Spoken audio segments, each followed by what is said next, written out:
Okay, in this lesson I'm going to give you a slightly more advanced take on the chorus section of I Shot the Sheriff there. Last lesson we learned a simple groove that tied in with the verse groove as well. And now we're going to take another look at it with a walking bass line approach. So you know the chords already, just to recap. They are the E flat major, D minor 7, G minor 7, and C7. Okay, so refamiliarize yourself with those, and let's get started. So for the walking bass line, I'll just play you an example of how it will sound. And then I'll give you a kind of, I improvise my walking bass lines just based on what I've learned, the scales and arpeggios and the different substitutions that I know about harmonically. But what I'm going to give you is I'll give you an actual preconceived walking bass line that you can learn from freely. And it will incorporate diatonic and whole tone. So you'll get some chromaticism in there as well. So let's take a look. Let's just have a listen to my approach to it.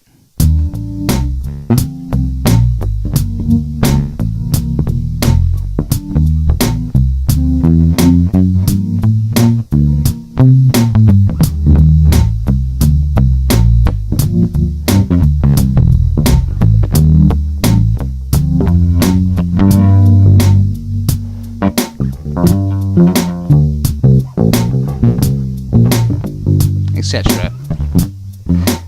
So that's a kind of example, but I'm going to give you a preconceived walking bass line here. I think what I'll do is we'll start out diatonic. We're going to go from the root note E flat. Again, we'll be in that box. So we're going to go root note E, drop down to the G, which is the major third, B flat for the fifth, and we're going to have C fourth. And then we're going to go to a D minor 7. But for this one, I'm going to walk down an augmented scale. So we're going to go D, C, B flat, and then we're going to use that A flat. Okay, so far. And then the next one, I'm going to use a typical kind of chromatic rise. And for this one, we're actually going to use a position change. So, and this is going to go for G minor up to a C7. We're just going to do this typical, it's a classic pattern. So that's going G. We're shifting positions. So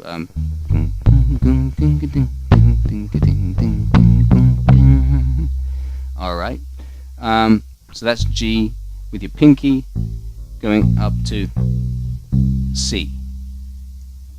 So G, open A, B flat, B natural, C. You'll notice that I used the double bass technique here.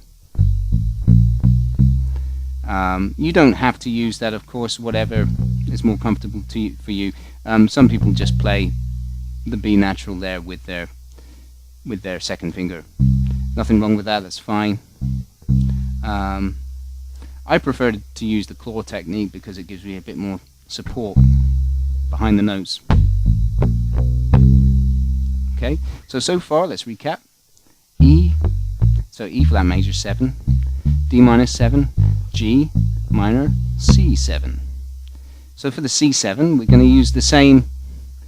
We're going to use the same pattern that we used from the G.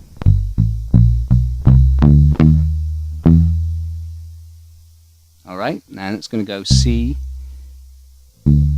D natural, E flat, and E natural. All right. Okay, so we've got a chromatic ascent going up there from the ninth, flat 9, sharp 9, and natural third, major third, sorry. So let's just recap that.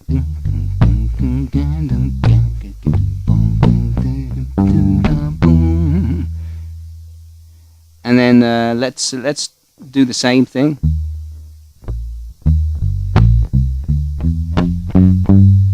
And then the second time round, we're gonna do it slightly differently. We're gonna go E flat, G, B flat, C, D, and we're gonna use that same pattern that we used before.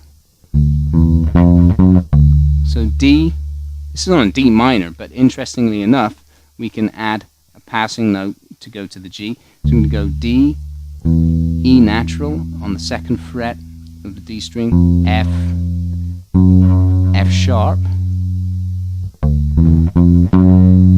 and then we're going to use the same pattern as before, but going from G to C. So we're going to go G, F, so this is on the G minor, E flat, D flat, and then we're going to shift positions. And we're going to use on the C7, we're going to use the same pattern, also augmented, C, B flat, and then A flat and G flat. Okay. And then we're going to just repeat the whole thing.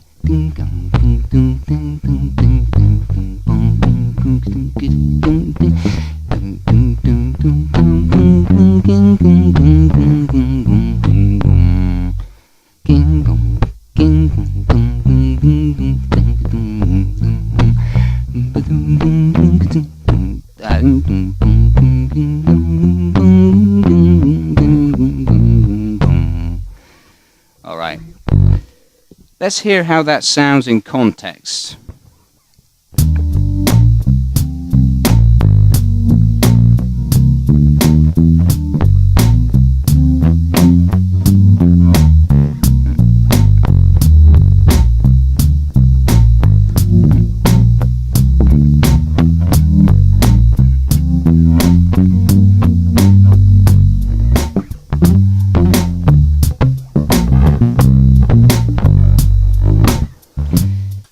That's how it sounds in context. What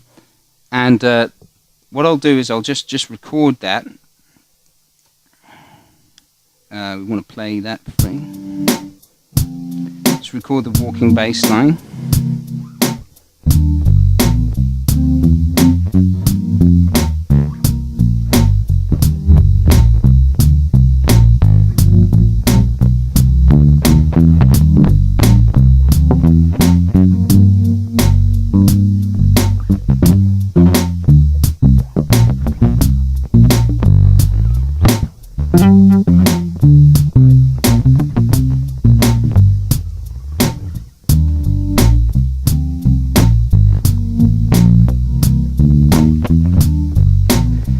So there we go.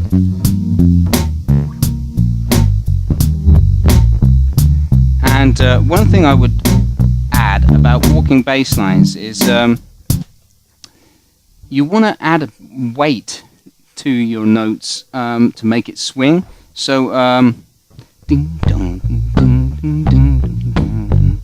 A little bit more weight on the 2 and the 4, because in swing that's where the hi-hat would be. You see, so then you're driving it along with the drums a bit more. It's much better than playing it flat and even.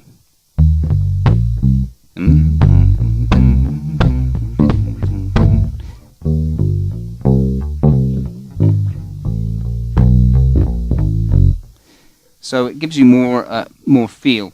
Also, what I would recommend is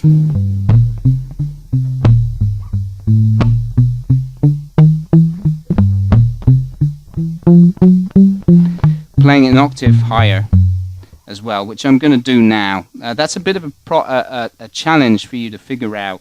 But if you can figure out all of those chromaticisms and the augmented passages as well, you'll be on a winning streak. And this will also help you to approach some of the solo concepts that we go into in our next lesson. So what I'm going to do is just play that through and attempt to do it an octave higher.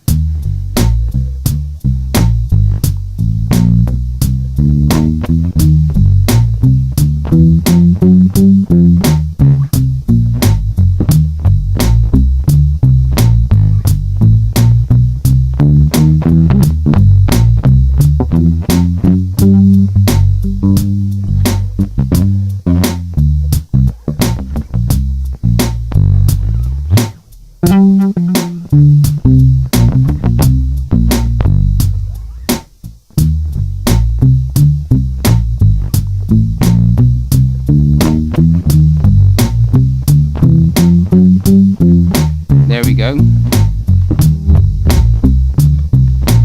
So that gives you the walking bass line there.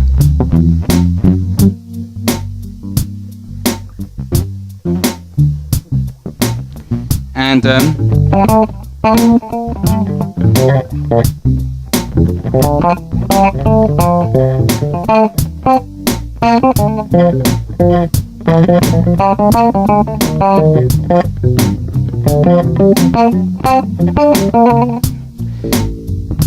we'll go into more solo techniques and ideas in the next lesson.